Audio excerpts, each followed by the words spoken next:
رسول اللہ صلی اللہ علیہ وسلم سے ملنے کی کوشش کی، مگر آپ اس وقت گھر پر تشریف نہیں رکھتے تھے، اس لیے آپ نے والدہ کے حکم کی تعمیل کی اور واپس چلے گئے۔ حضرت اویس کرنی کے مقام کا اندازہ اس بات سے لگایا جا سکتا ہے کہ جب لوگ جنت میں جا رہے ہوں گے تو حضرت اویس کرنی بھی چلیں گے۔ اس وقت اللہ تعالیٰ فرمائیں گے کہ باقیوں کو جانے دو اور اویس کو روک لو۔ اس وقت حضرت اویس کرنی پریشان ہو جائیں گے اور کہیں گے کہ اے اللہ، آپ نے مجھے دروازے پر کیوں روک لیا؟ تو اس وقت اللہ تعالیٰ فرمائیں گے کہ پیچھے دیکھو۔ جب پیچھے دیکھیں گے تو پیچھے کروڑوں اربوں کی تعداد میں جہنمی کھڑے ہوں گے۔ تو اس وقت اللہ فرمائے گا کہ اویس، تیری ایک نیکی نے مجھے بہت خوش کیا ہے، ماں کی خدمت۔ تو کو انگلی کا اشارہ کر، جدھر جدھر تیری انگلی پھرتی جائے گی میں تیرے طفیل ان کو جنت میں داخل کر دوں گا۔ صحیح روایت کے مطابق نقل ہے کہ رسول اللہ صلی اللہ علیہ وسلم کے وصال کے بعد حضرت عمر فاروق برابر 10 سال تک حضرت اویس کرنی سے ملاقات نہ کر سکے۔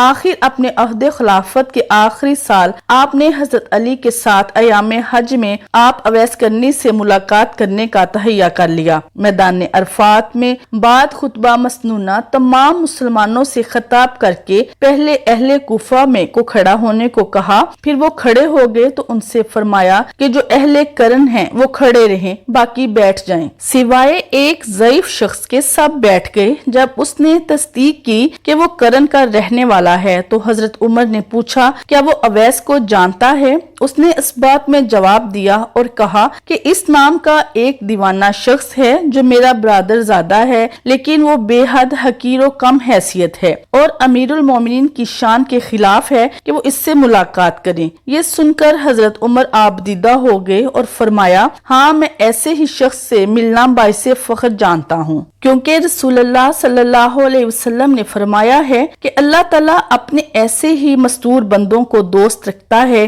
جن کے چہرے مرجھائے ہوئے ہوں اور گرد آلود ہوں، بال بکھرے اور چکنے ہوں، ان کے رنگ تیرا ہوں، شکم سوکھ کر پیٹھ سے لگ گئے ہوں، اور جب ان کا دنیا دار سے سامنا ہو تو وہ ان سے بات کرنا حد تک سمجھے، اپنے گھروں میں نہ گھسنے دے، اور اگر وہ بیمار ہو جائیں تو کوئی ان کا پرسان حال نہ ہو، اگر گم ہو جائیں تو کوئی تلاش نہ کرے، اور اگر وہ مر جائیں تو ان کے جنازے پر نہ جائیں۔ غرض حضرت عمر نے حضرت علی کو ساتھ لیا اور کوفہ تشریف لے گئے، اور پوچھتے پوچھتے غار نمرہ پہنچے تو دیکھا کہ حضرت اویس کرنی ایک درخت کے نیچے مصروف نماز تھے۔ حضرت عمر رضی اللہ تعالی عنہ کعبے کے رخ کی طرف جا کر کھڑے ہو گئے تو حضرت اویس کرنی نے جلدی جلدی نماز ختم کی۔ چند سوالات و جوابات کے بعد حضرت عمر رضی اللہ تعالی عنہ نے ان کو رسول اللہ صلی اللہ علیہ وسلم کا فرمان سنایا اور بتایا کہ اس فرمان کے مطابق وہ محبوب الہی حضرت اویس کرنی ہیں۔ پھر آپ نے حضرت اویس کرنی سے درخواست کی کہ اپنا دایاں ہاتھ دکھائیں، جو فرمان رسول کے مطابق 1 درہم برابر سفید نشان سے مرصع تھا۔ حضرت عمر نے یہ ہاتھ چوم لیا اور ان سے درخواست کی کہ وہ امت اور ان کے لیے دعا کریں، اور آپ نے دعا کر دی کہ اے اللہ پاک، مرد و عورت مومنوں کو بخش دے۔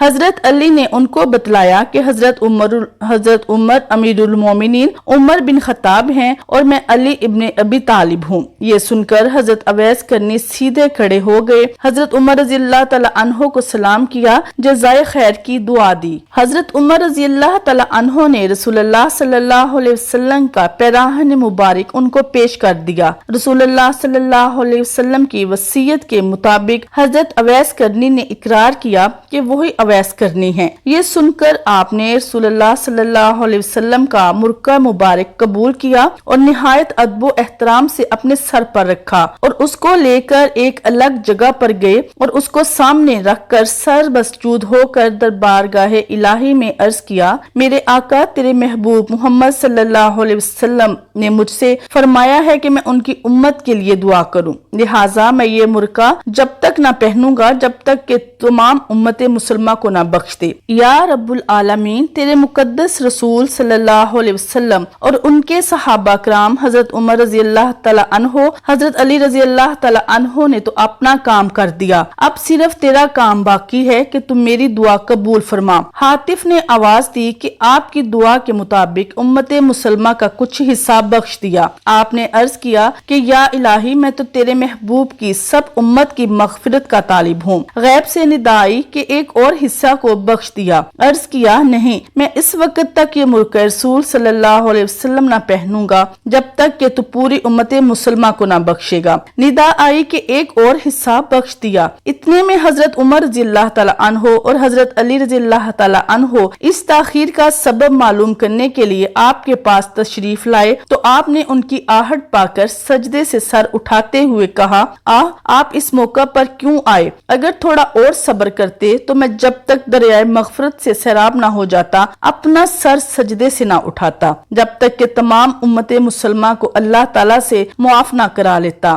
مرکہ رسول نہ پہنتا۔ آپ رحمت اللہ علیہ کی وفات کے بارے میں مختلف اطلاعات ہیں۔ کہیں کہا گیا ہے کہ آپ جنگ صفین میں حضرت علی کی فوج کی جانب سے لڑتے ہوئے شہید ہو گئے تھے، اور بعض میں کہا گیا ہے کہ آذربائیجان کی فتح کے دوران پیٹ میں درد سے رحلت پائی تھی۔ اللہ تعالیٰ ہمارا ایمان سلامت رکھیں اور ہمارا خاتمہ ایمان کی حالت میں ہو، آمین۔ ناظرین، کمنٹ باکس میں اللہ تعالیٰ کے ناموں میں سے ایک نام ضرور ٹائپ کریں۔ جزاک اللہ خیر۔